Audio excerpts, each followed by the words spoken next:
Istanbul, a city at the crossroads of continents. The capital of 3 world empires. A treasure house of monuments to great civilizations.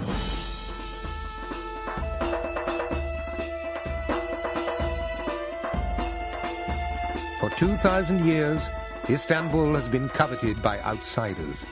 Loved for its mosaic of cultures, but plundered for its wealth. It's been the target of adventurers with dreams of global conquest, and endured more warfare than any other place on earth. The battles waged on its mighty walls destroyed great kingdoms, but those fought in its parlors and palace bedrooms were just as deadly. To win Istanbul, a harem girl seduced an empire. Crusaders gambled their souls, and a Cold War spy betrayed his country. These are stories of intrigue at the crossroads of the world that changed the world forever.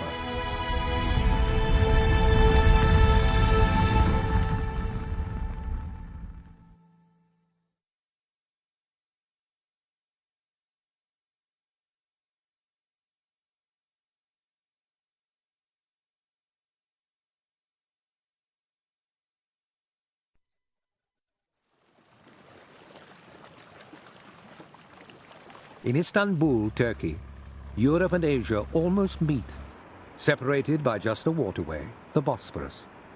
Istanbul lives on both shores. It is the world's only city to span 2 continents. Its European side is divided again by a harbor. The waterways converge in what's called the Old City. For more than 2,000 years, they have deposited riches in commerce, religions, and people. Istanbul grew into a kaleidoscope of cultures that flowed in from the 4 corners of the earth. In the faiths and customs of its people are fragments of Istanbul's turbulent history.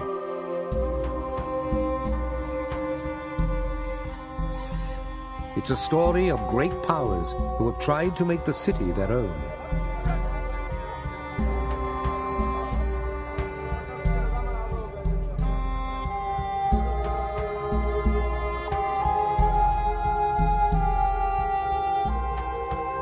They coveted Istanbul because its hold over water routes and continents made it an ideal home for empires.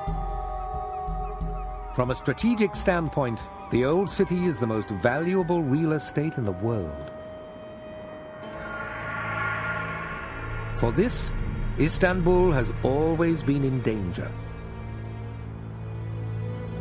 To win it, invaders wielded armies and intrigue. It was named Constantinople for Roman Emperor Constantine the Great. In 330 AD, he claimed it for Rome and established the Byzantine Empire.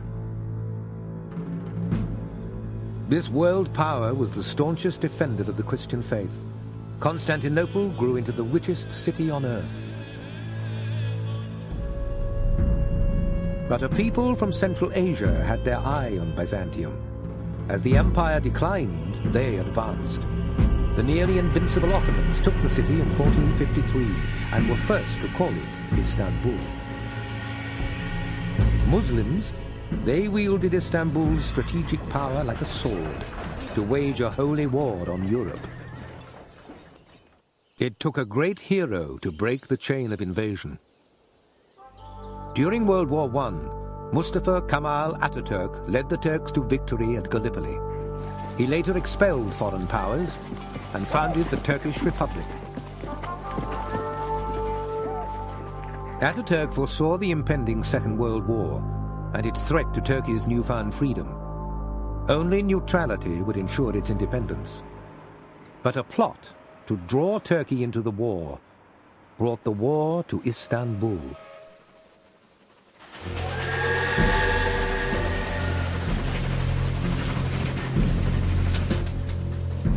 March the 11th, 1941.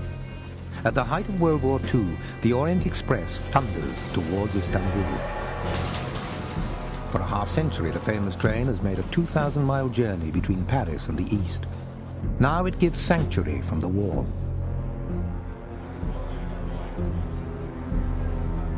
Celebrities and spies, criminals and kings have all enjoyed this journey. But on this day, its passengers are running for their lives. They seek refuge from the fighting in the train's stately carriages. None is more relieved to be on board than British Ambassador Sir George Rendell. He caught the train in Bulgaria, just ahead of the German army. Now he's on an urgent mission to Istanbul. Relations between England and Turkey are tense. Rendell must help assure that Turkey does not join the German side, if he survives the evening. Just days ago, a member of his staff disappeared on the Orient Express. And in the baggage car, a mysterious piece of luggage has been mixed with Rendell's own. Their destination, Istanbul, a city on the edge of an inferno.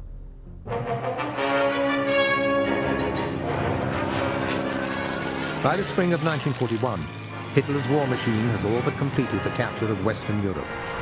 The Germans will invade Yugoslavia and Greece next, in a path moving steadily towards Turkey. Look at it on the map. Put a dot where Turkey is, put a pin there and spin it round, and you'll find that it's pretty much the belly button of the world. It's the most strategic spot in the world. There's Asia, there's Europe, there's Russia, there's the Mediterranean underneath. It all comes together right there. And it is, for Europe, the access point to the oil in the Middle East. And if the Allies lost it, if Turkey went on the side of the Axis powers, that would have choked off the Allies' supply to oil, and it would have finished them off. Rendell went to Istanbul to solidify the position of neutrality that Turkey had in the war. The Germans thought that if they had Rendell killed on Turkish soil, that would create tension between the Allies and Turkey. So it was a crucial game that was played there.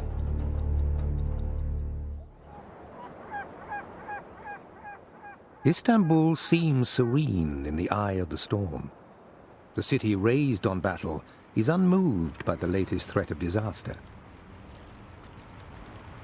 But behind its calm exterior, another kind of war has always raged. A war of intrigue.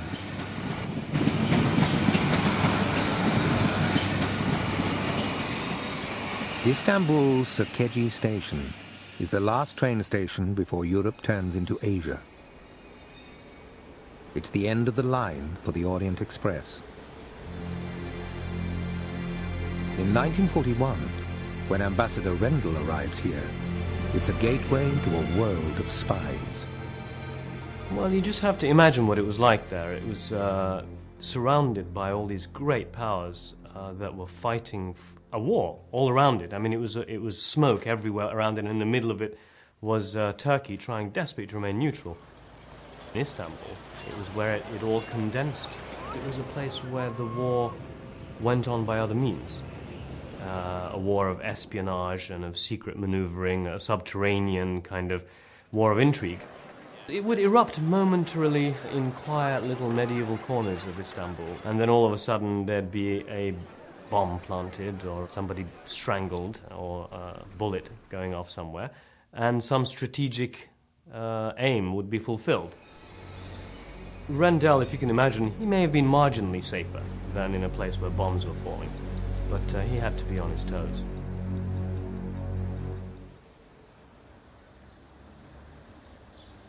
Rendell's destination is called Beyoğlu. It's a part of Istanbul where foreign embassies and secret agents once lived cozily together. Their meeting place was an oasis for spies from everywhere, the Pera Palace Hotel. Often heard here was a song celebrating the world of cloak and dagger. I'm involved in a dangerous game. Every other day I change my name. My face is different, but my body's the same. Boo-boo baby spy. Of course you've heard of Mata Hari. Since its founding in 1892, the Pera Palace has seized a place in espionage lore. From Mata Hari to Alfred Hitchcock, its guest list was a who's who of intriguing characters. It's said that its Orient bar inspired Rick's Cafe in the film noir classic Casablanca. But look, my sweet, let's be discreet and operate undercover. While World War II raged in Europe, Istanbul's spies fought a war of nerves over cocktails in the aptly named Agatha Christie Ballroom. The British author chose room 411 to pen her classic Murder on the Orient Express. Then, in 1926, she mysteriously vanished for 11 days. The popular account is that Christie returned to the Pera Palace for a romantic tryst with the author of The Maltese Falcon, Dashiell Hammett. Stranger than any fiction these writers could invent was the real-life thriller that would take place years later in the lobby below.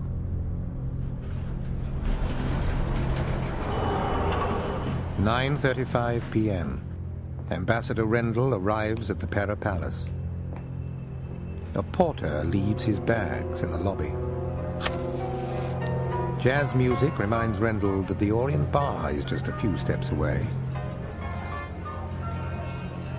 Allegedly, he says, "I'd die for a whiskey." Instead, it saves his life.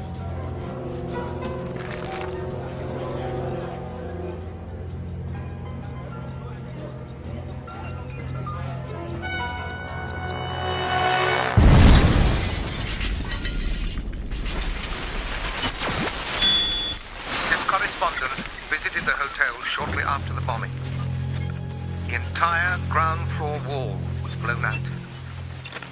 The explosion was timed to inflict the maximum harm on innocent persons, possibly with the idea that the British might think the Turks were responsible.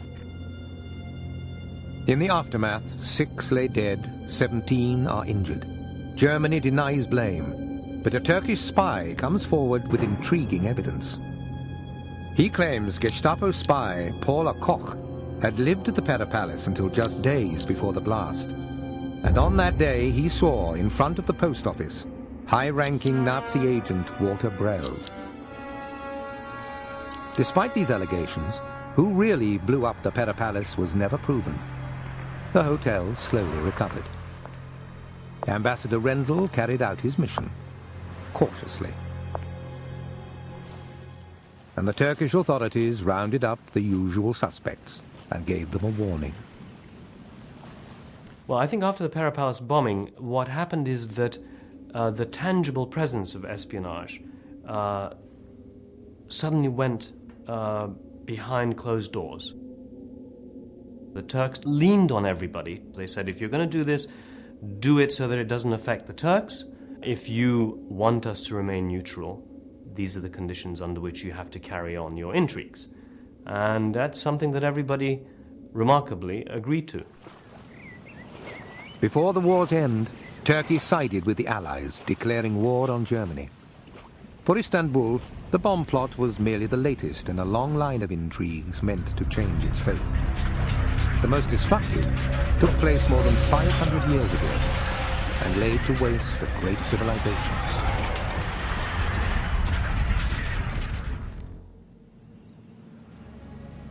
These mighty walls once guarded the richest city on earth. Armies from Persia, Arabia, and Russia flung themselves against these impenetrable defenses. For almost 1,000 years, the city withstood a near constant state of siege. The time was the Dark Ages. The city, Constantinople.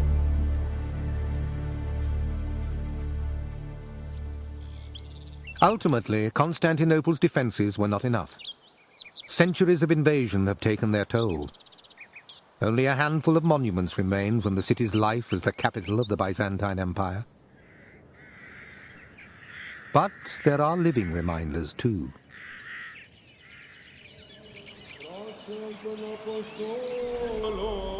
Mass at the Church of the Patriarch preserves the sounds and images of the Byzantines' days of glory.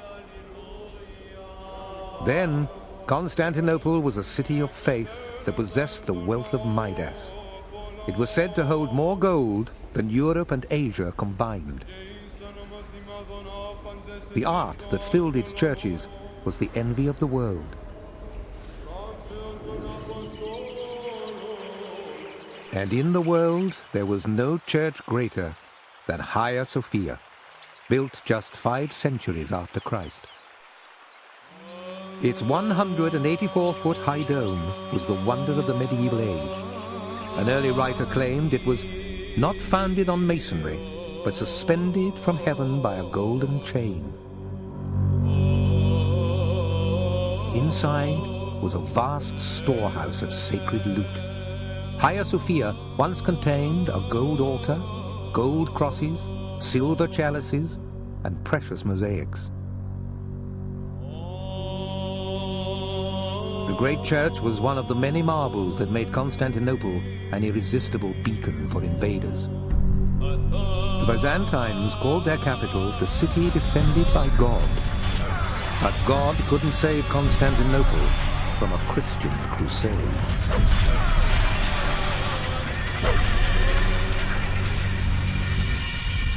It was just a scene of total barbaric vandalism. And all done by people who were wearing the cross of Christ on their shoulders, who were there on a crusade to save the holy places. No wonder the Byzantines were shocked. In 1198, the Pope got the trouble started. Muslims had captured the Holy Lands in and around Jerusalem.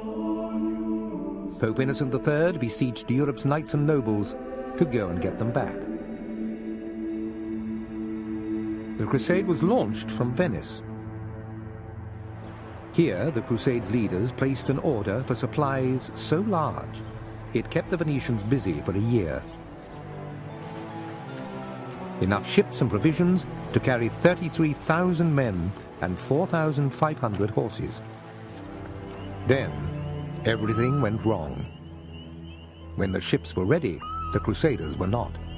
By the appointed day, only a third of those who'd promised to go had shown up in Venice. But the Venetians had fulfilled their part of the deal, and the bill was due. Venice's ruler, called the Doge, invited the Crusade's leaders to his palace to talk things over. There they encountered a man, stone blind, bent with age, in his 80s by most accounts. But if the Crusaders thought Doge Dandolo would overlook what they owed Venice, they were badly mistaken. The blind man proposed to take them to the Holy Land as planned, but on the way, they'd settle an old score for Venice. A foreign king had seized a Venetian port called Zara.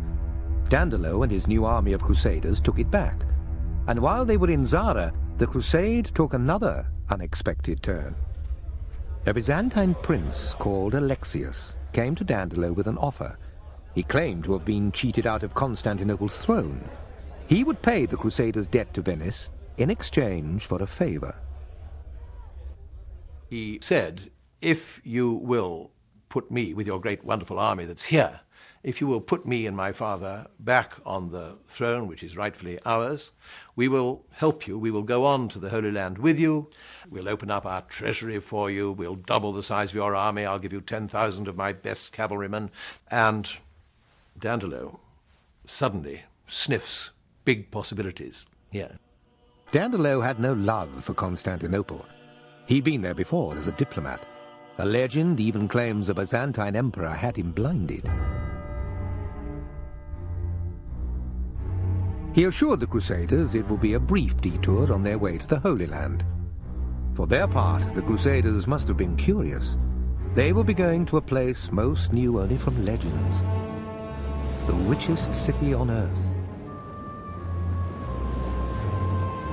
One Crusader wrote, I can assure you that those who had never seen Constantinople before never imagined there could be so fine a place in all the world. They noted the high walls and lofty towers encircling it, its rich palaces and tall churches. There was indeed no man so brave and daring that his flesh did not shudder at the sight. Prince Alexius told the Crusaders no fighting would be called for. Constantinople would welcome him back with open arms. But when they sailed past the city's walls, with Alexius in the bow of a ship, he was pelted with trash and insults. Barred from entering, the Crusaders were forced to camp outside the city. Now they were penniless, stranded, and angry. And as they pondered their dilemma, they gazed upon a place that had shrugged off armies 10 times their size. Doge Dandolo argued for attack, but he didn't think much of their chances.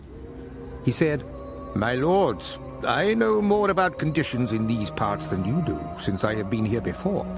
You are now engaged on the most dangerous enterprise that any people up to this day have ever undertaken." The cavalry attacked by land at the city's northwest edge. At the same time, the Venetian galleys charged the sea walls, but the defenders on shore kept them at bay, until Dandolo single-handedly turned the tide.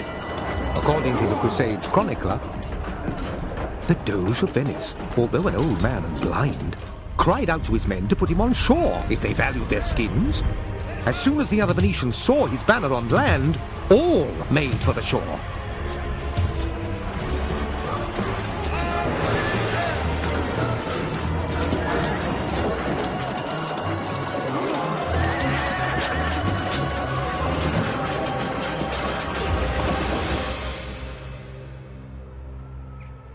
It would take 2 battles and 3 fires to subdue Constantinople.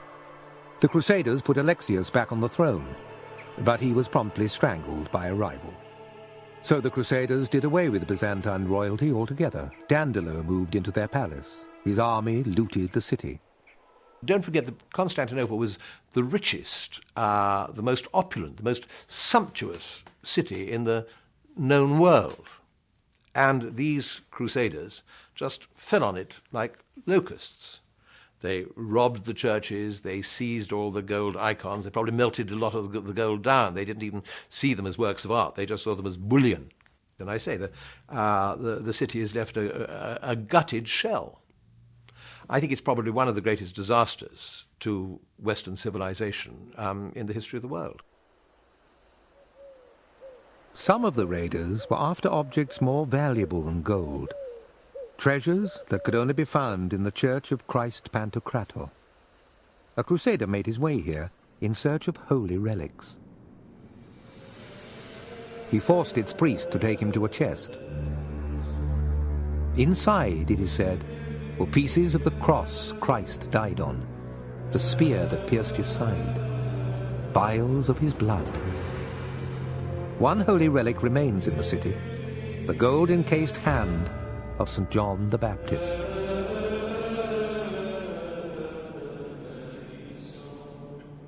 Now, before the dust had settled on Constantinople, rumors tied Doge Dandolo to a villainous plot.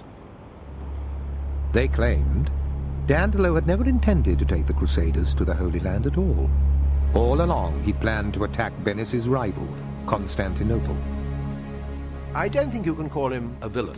He certainly didn't plan the Fourth Crusade the way it turned out, because he couldn't have. He didn't know what was going to happen. He didn't know that this emperor was going to get deposed. He didn't know that the opportunity for an invasion of Constantinople might ever present itself. He acted always according to his lights as what was best for the Republic of Venice. He was an opportunist, if you like. He was an adventurer. And he was proved, from the Venetian point of view, which is the only point of view by which you can possibly judge him, the best Doge Venice ever had. While the Crusaders sailed back to Europe in boats heavy with gold, Dandolo shipped the best art home to Venice. Much of it went into the treasury of his church, the Basilica of St. Mark. Its face was adorned with bronze horses stolen from Constantinople's hippodrome. From the conquest of Constantinople, Venice grew into a mighty sea power.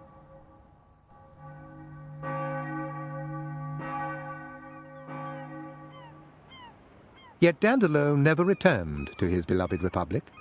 He found his way back to Hagia Sophia, stripped by now of everything that could be carried. He preferred adventure to governing, and stayed on after the crusade to fight the Byzantines who had fled the city. It is believed that on a military expedition while in his 90s, Dandolo received a mortal wound. He was buried in Hagia Sophia's South Gallery, where a slab of marble bears the inscription, Henricus Dandolo. The devastation Dandolo brought to Constantinople would leave the city vulnerable to new invaders, including one called the Scourge of Heaven.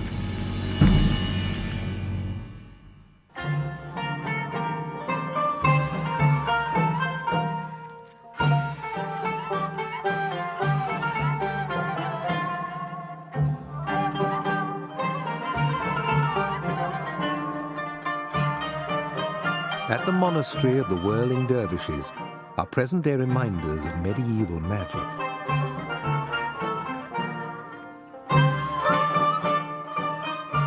The dervishes are an Islamic sect who claim their dance frees them from earthly ties and brings them closer to God. At times in their history, the dervishes have been outlawed, but when they came to Istanbul, they performed at royal celebrations. Then, new invaders had taken the city after the Crusade left it vulnerable. They were the Ottomans, a Turkish dynasty from Central Asia. In 1453, they won Istanbul and gave it much of its contemporary face.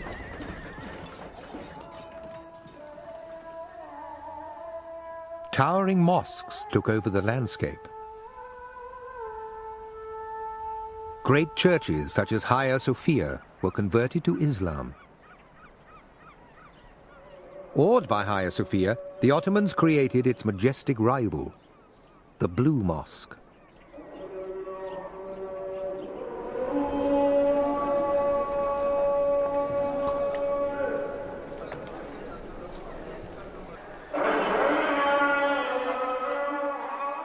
With the Ottomans, Islam replaced Christianity as the city's dominant faith. Though cruel abroad, the dynasty was tolerant at home. Istanbul embraced many religions.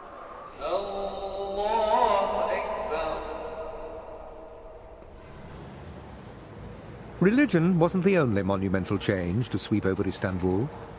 The Ottomans were Turks and brought their race here.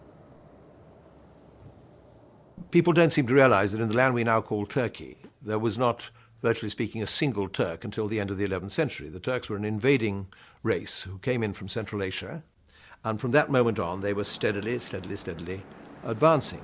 If Constantinople had remained rich, strong, powerful, there's a very good chance she could have held back the Turkish tide. By the 16th century, the Ottomans had left an indelible mark on their new capital. The next step was to use the city to take over the world. Istanbul's location made it the perfect command center for one of the most daring military assaults of all time. From Istanbul, the Ottomans invaded Europe all the way to Vienna. Their secret weapon were elite soldiers called the Janissaries. When the Janissaries came up over the hills towards the castles, the sight and the noise and the words and everything about them was so new and so unique to the European. They were virtually the soldiers from hell. They would march behind a group called a Mehter band that raised cymbals on stakes they had never seen before. They would shake weapons, shake musical instruments that jangled, that conjured up all noises of hell that you could imagine. They called out the name of a foreign god, to the god that was considered the devil, the Antichrist at that time. This is what made them both the scourge of Europe and made them successful on the field. The Sultan who took the fight to Vienna was Suleiman the Magnificent. He called himself Sultan of Sultans and God's shadow on earth. Europeans called him the Scourge of Heaven, for he threatened to destroy their world.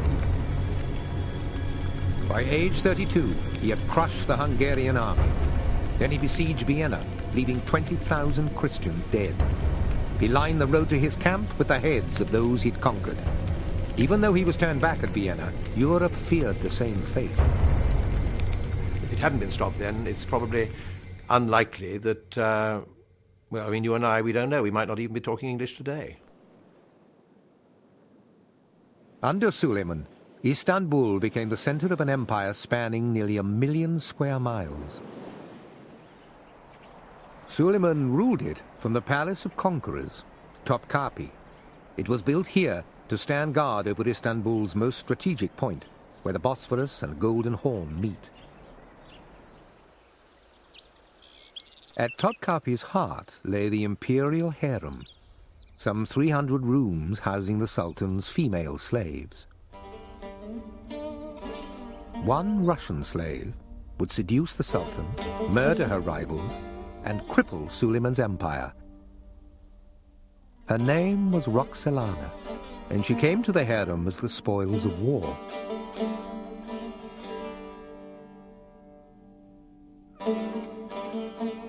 The harem had a more practical purpose than to indulge the Sultan. It was created to assure that the dynasty had plenty of male heirs. Elsewhere, royal families collapsed for lack of sons. The Ottomans solved the problem by making fatherhood a virtual certainty.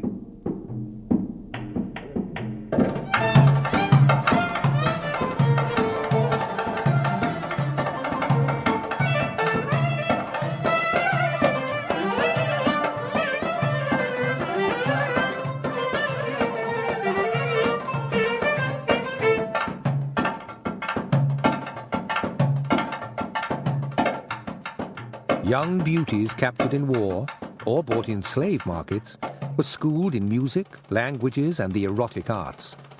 Sultans kept as many as 400 concubines, but chose just one for each night's pleasure.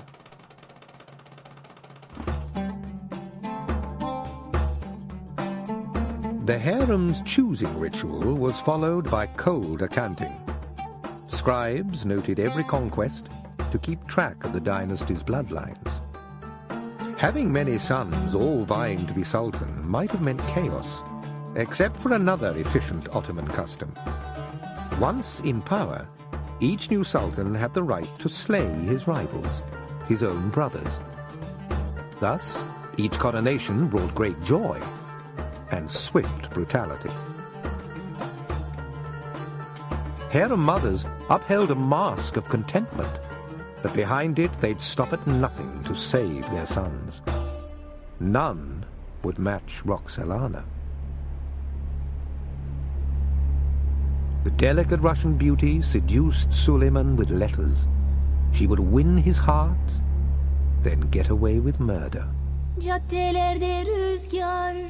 By God, and again by God, I burn day and night in the fire of separation from you. If the seas were ink and the trees pens, when could they write an account of this parting?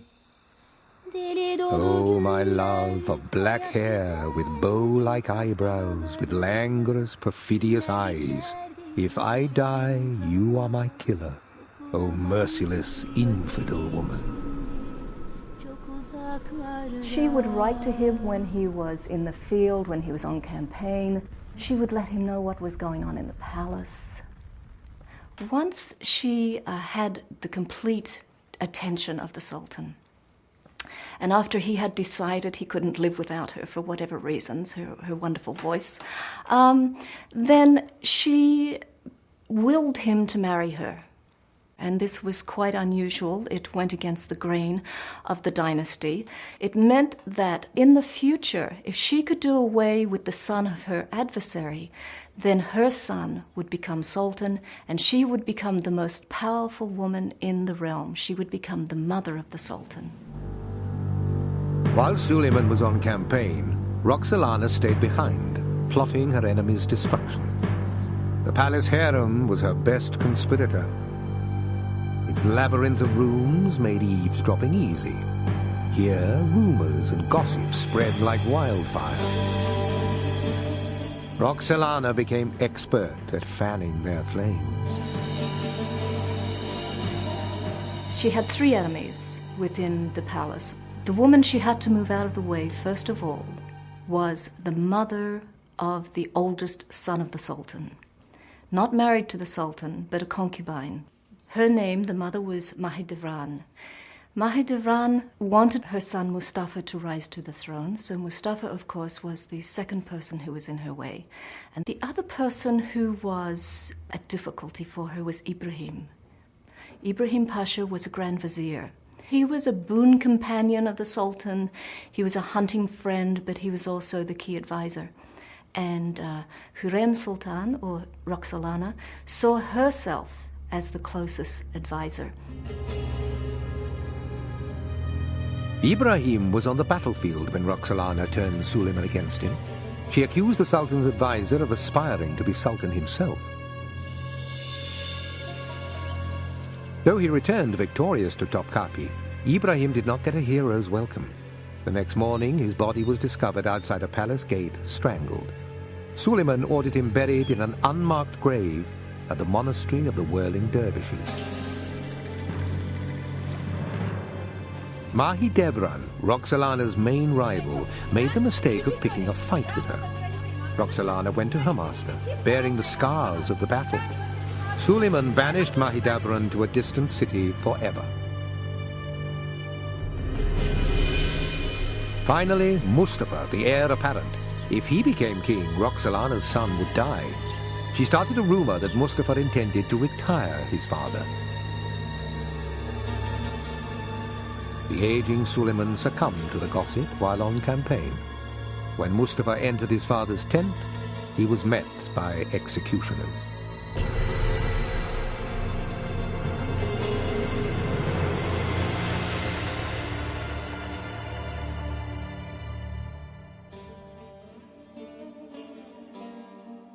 Roxolana wasn't an assassin.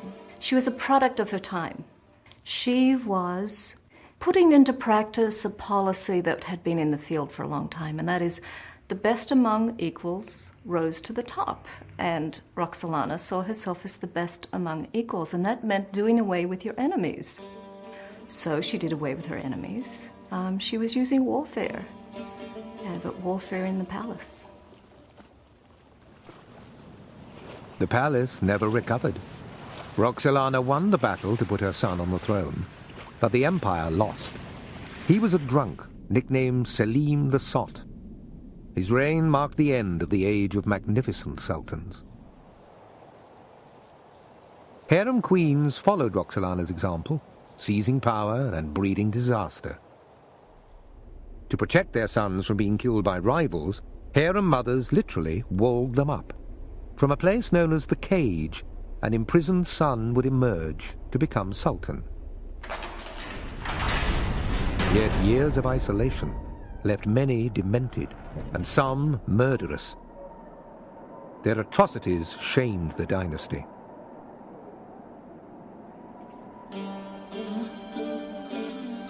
Suleiman had once had a chance to defuse the harem's power. Advisors had urged him to move the harem out of the palace before its influence grew.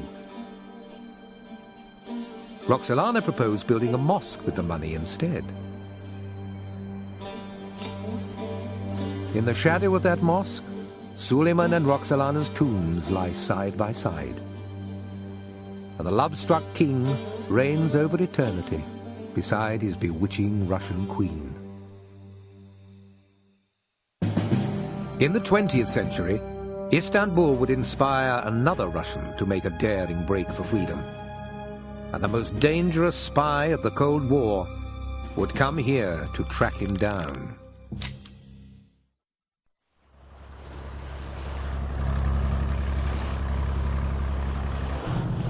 From its earliest history, Istanbul's grip on the Bosphorus gave it a stranglehold on commerce coming out of Russia. Istanbul levied tariffs on ships passing its front door and had first choice of the fruits of Black Sea trade. Istanbul also controlled the overland flow of goods bound for Europe from the Far East. At the intersection of two great trade routes are the city's famed bazaars.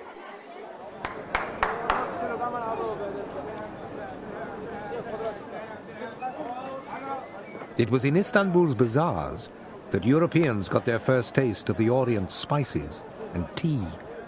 These commodities came from the east on the fabled Silk Road.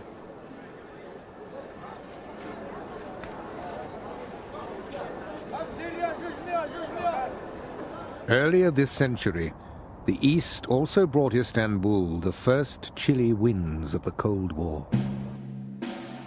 Under the old city's monuments lies the Basilica cistern.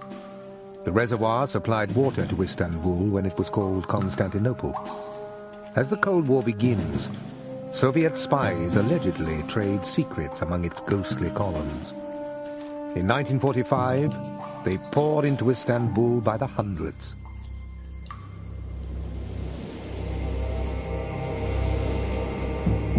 They arrive in the winter. Russian ships appeared off Istanbul's coast. They take advantage of the busy waterway to smuggle in unwelcome cargo. Secret agents, dropped off in rafts to make their way ashore. For the Soviet Union is planning for an invasion.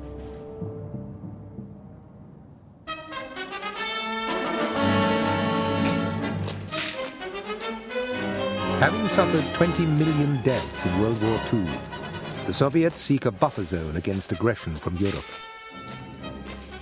Stalin's troops linger in Eastern Europe and along the Mediterranean to snatch up nations for the Soviet bloc.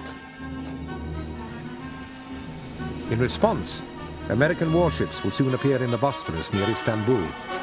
Turkey masses troops along the Turco-Russian border and joins the US on the front lines of the Cold War.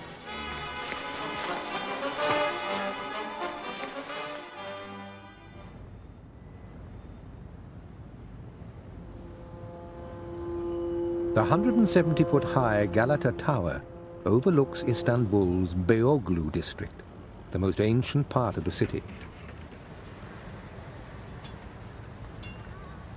Its cobbled avenues are home to the consulates of the Cold War, including the Soviet Union, Germany, and Great Britain. The summer of 1945 finds them in an uneasy truce, but on August the 5th, a Soviet spy comes to the British consulate and brings the truce to an end.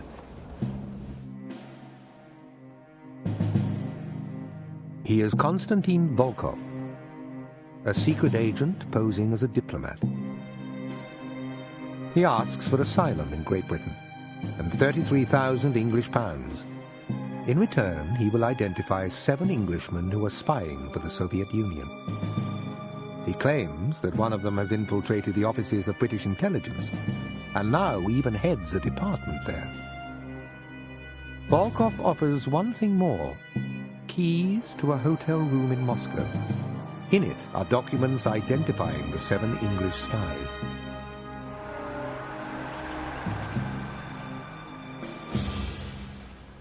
Volkov's allegations reach London. The defector trusts that the British intelligence service will be discreet. They aren't. Volkov has warned that one of the spies heads an intelligence department. But the case is assigned to Kim Philby, head of Soviet counterintelligence. He is to go to Istanbul and bring Volkov back.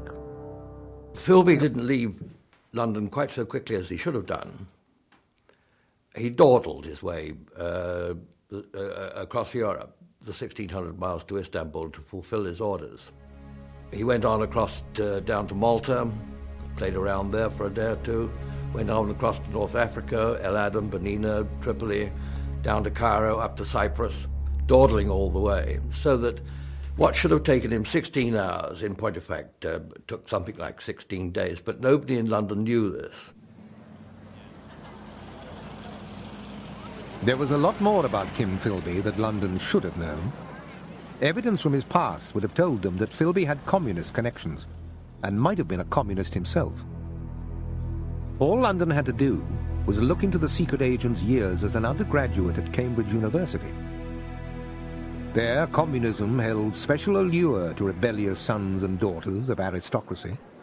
Philby belonged to an elite group who'd taken communism to heart. It included Donald Maclean and Guy Burgess. After university, the three remained friends. Burgess helped Philby get his job in the British intelligence service. Nearly 3 weeks after Volkov came forward, Philby finally reaches Istanbul. According to the hotel's account, he heads for the Pera Palace. There he checks in under an assumed name. The dashing agent bears all the traits of English aristocracy: an air of command, a Cambridge accent, a fondness for drink. And in Istanbul, Philby behaves as if he's on holiday.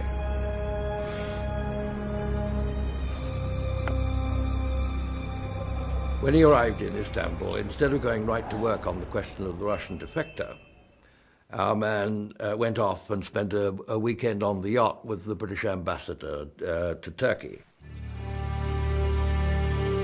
Philby's colleagues notice he seems uninterested in the Volkov case and its outcome, but nobody tells London. That 2 days in the yacht was fatal from the point of view of Mr. Volkov, who was very anxious to get moving to England and to pick up his cheque for £33,000 gold. On Monday morning, Philby finally tries to contact Volkov. Volkov has been posing as a diplomat, so a phone call to his office at the Soviet consulate shouldn't raise suspicion. At the British consulate, Philby and the diplomats make the call. What happens then suggests that there's been a serious leak in the case. When the telephone at the embassy rang, Volkov didn't answer his line. A man answered it, and he sounded like Volkov, but it was not Volkov. So when they rang back again, a girl came on the line. She announced that Mr. Volkov had left Istanbul. That was the last that anybody heard of Volkov. Somebody had betrayed Volkov.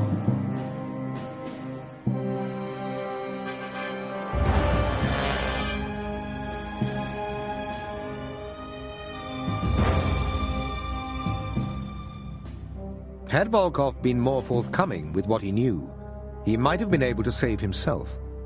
For one of the names he was ready to hand over to British intelligence was that of Kim Philby. When they dispatched Philby to Istanbul, London had no idea they had signed Volkov's death warrant. Philby had alerted his Soviet colleagues and prolonged his trip to Istanbul to give them time to react. Whether Philby took part in Volkov's kidnapping isn't known. What's more clear is that in Moscow an awful fate awaited the defector. Some years later, when I was in Moscow at KGB headquarters, I asked about this, and they said, yes, he'd been executed. He'd been thrown into the furnace at the KGB headquarters on Dzerzhinsky Square. Nothing improbable about that. In fact, it might have been improbable if they'd just merely shot him. Volkov was not Kim Philby's only victim. Philby would send countless spies to their deaths as the most notorious double agent of the Cold War. In 1945, his spy career was just beginning. The Volkov affair nearly brought it to an end.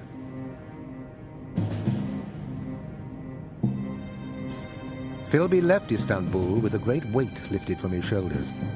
Yet he'd returned to the city just 2 years later, his position with British intelligence still intact. Ironically, his job was to get British agents into Russia.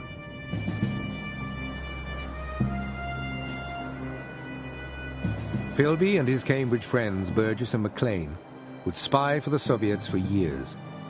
They'd provide secrets about American plans for the atomic bomb and strategy during the Korean War. In 1963, Philby fled to the Soviet Union. He ended his career in Moscow as a colonel in the KGB. For a lifetime of deception, he was awarded the Order of Lenin and a postage stamp with his likeness. Yet, as Philby confessed, after the near miss in Istanbul, where history's most destructive spy ring was nearly exposed, he never felt safe again.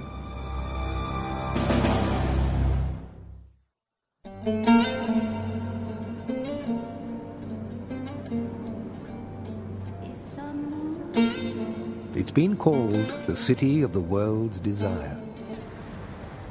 And after 2,000 years, it still captivates.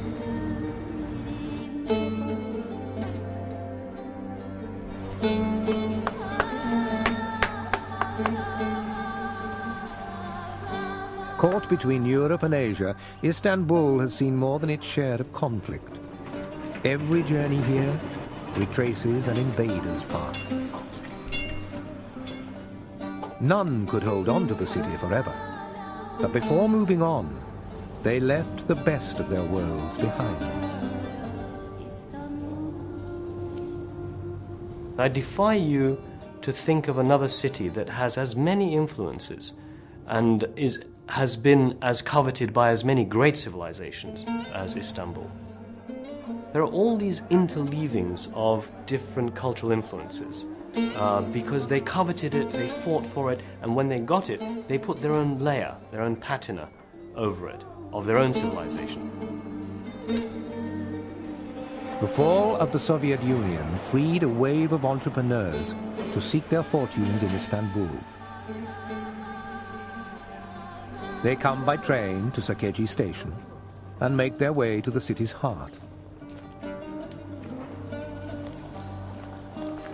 Istanbul has made a place for its newest invaders in a neighborhood dubbed the Russian market. What they buy here, most resell at home. Some never go home again. They've come to covet the remarkable city of the crossroads of the world. And like kings and criminals, spies and slaves, Istanbul claims them for itself.